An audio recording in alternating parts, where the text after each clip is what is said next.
그 중에는 대표 전형이 인하 미래인재 전형입니다. 이 전형은 단계별 전형입니다. 그래서 1단계는 서류 종합평가 100% 학생들을 선발한 이후에 2단계로 면접으로 최종 학생을 선발하는 그런 전형이고요. 교과 전형은 지역균형 전형입니다. 선발 인원을 보면 미래인재 전형이 973명, 그리고 교과 전형이 604명으로 가장 많은 학생들을 선발하고 있고요. 그다음에 논술, 실기 실적, 그다음에 정식 이렇게 학생들을 선발하고 있습니다. 전체적으로 전년도와 달라진 부분들을 보시면 일단 인하 미래인재 전형, 학생부 종합전형 대표 전형의 선발 인원이 좀 늘었습니다. 그래서 약간 자료가 약간 달라진 부분인데요. 계속 변경되는 부분이 있긴 있습니다. 그래서 973명으로 늘어서 인하 차민재 전형이 폐지된 이후에 인하 미래인재 전형 선발 인원이 늘었고요. 그 다음에 종합전형 중에 특히 기억하실 만한 내용은 미래인재 전형의 평가 기준에서 진로탐구 역량이 50%로 대폭 확대되었다는 부분입니다. 그래서 이 부분 기억해 주시면 좋을 것 같고 1단계 면접평가의 배수가 1단계 서류평가의 배수가 3.5배수로 확대되었습니다. 그래서 서류평가에서 합격될 가능성은 높아지고요. 그만큼 면접에서 변별력을 가질 가능성이 높아졌다라는 말씀을 드리고요. 교과 전형의 경우에는 선발 인원이 한 200명 정도 늘었죠. 그래서 학령 인구가 오히려 감소했잖아요. 그럼에도 불구하고 선발 인원이 늘었기 때문에 입결이 조금 하락하지 않을까 이렇게 예측하고 있는 부분이 있고요. 특히 인문계열의 경우에는 수능 최저가 2개 합이 6으로 완화되었습니다. 이런 부분들도 참고해 주시면 될 것 같고요. 논술은 논술 중심으로 선발이 되고 있고 정시는 영어 자체 등급별 환산 점수가 조금 완화되었다. 이런 부분들 참고해서 보시면 될 것 같습니다. 지역별로 그러면 어떻게 인하대를 지원 합격하느냐를 보니까 광주 지역은 한 1211명 정도가 지원을 해서 80명 정도의 학생들이 합격을 하고 있거든요. 그래서 다른 지역들하고 이렇게 비교를 해보면 지원은 꽤 많이 하는 지역이지만 합격률이 그렇게 높지 않은 상황입니다. 그래서 오늘 제가 어떤 부분이 합격률이 높지 않을까라고 봤더니 여기에 있었습니다. 그래서 학생부 종합전형이 인하대학교를 한 426명 정도를 지원하고 있거든요. 광주 지역에서. 근데 보시면 최초 합격이 10명 정도 되고 있습니다. 다른 지역하고 비교를 해보시면 한 400명대 지원하는 지역하고 비교를 해봐도 뭐 충북 같은 경우 409명이 지원했는데 51명.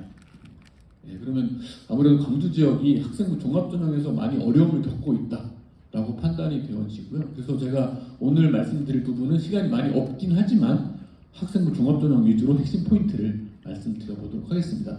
나머지 교과 전형이나 논술이나 이런 결과들은 거의 비슷한 패턴이기 때문에 참고를 해주시면 될 것 같습니다. 정시는 아무래도 학력이 우수한 지역이다 보니까 많이 합격하고 있죠, 그렇죠?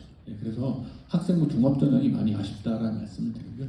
그러면 학생부 종합전형 말씀드려보도록 하겠습니다. 일단 단계별 전형이라고 말씀을 드렸죠, 그렇죠? 서류평가로 3.5배수를 선발한 이후에 최종적으로 면접으로 학생들을 선발하고 있습니다. 선발 인원은 973명.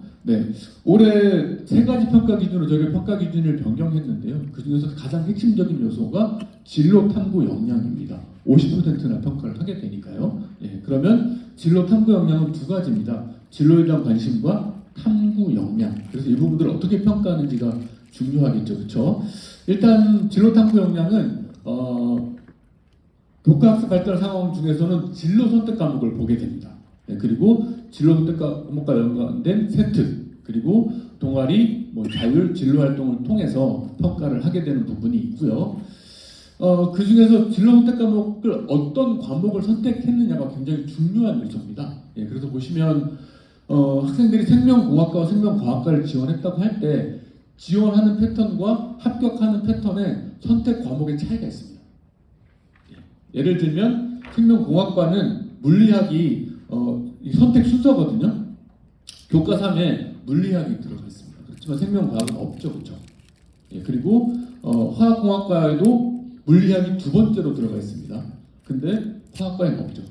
이렇게 해서 진로 선택 과목을 어떤 과목을 선택했느냐에 따라서 어떤 학과를 지원하느냐를 잘 결정해 주시는 상담을 해주셔야 합격할 수 있는 포인트가 올해는 될 것이다 라는 말씀을 드리고요.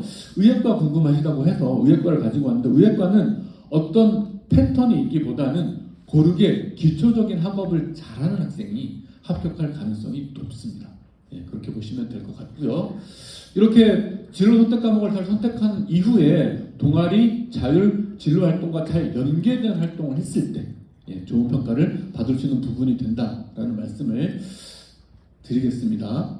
그리고 공동체 역량 같은 경우는 중요한 부분은 아니니까 변별이 되진 않습니다. 넘어가도록 하고요. 이게 그래서 올해 인하대학교가 진행한 서류평가의 기본 시스템입니다. 보시면 어떤 부분들을 중요하게 평가하시는지 감이 오실 거예요. 첫 번째, 교과, 비교과, 그 옆에 뭐가 있죠?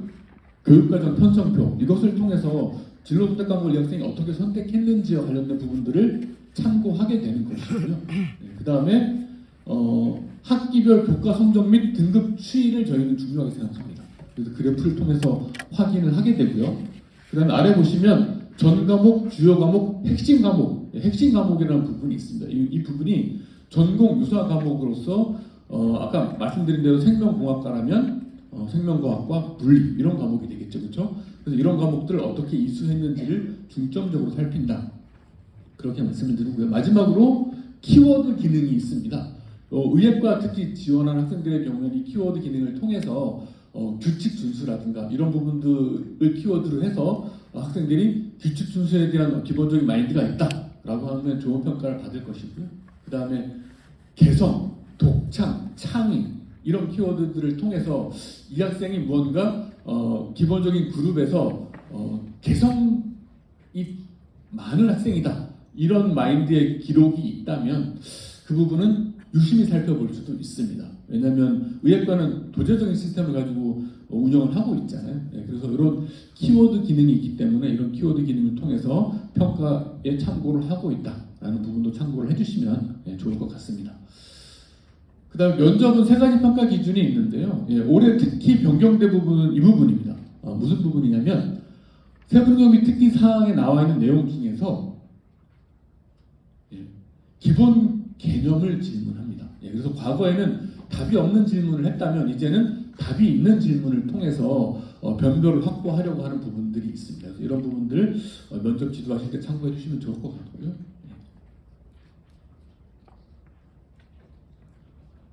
그 다음에 마지막으로 면접과 관련해서 꼭 드리고 싶은 말씀이 용두사미형 답변이 되면 안 됩니다. 그래서 반드시 결과가 포함된 본인의 생각이 포함된 면접 답변을 해주시면 좋을 것 같다. 이렇게 말씀을 드리고 마무리하도록 하겠습니다. 시간 관계상 제가 이 정도에서 마무리해야 될 것 같고요. 저희 입시 결과는 저희 파란색 자료집 보내드렸죠. 그 파란색 자료집을 보시면 그 안에 전형별, 모집 단위별 입시 결과가 세세하게 기록되어 있습니다. 그래서 그런 부분들 보시면서 참고를 해주시면 될 것 같습니다. 그러면 이것으로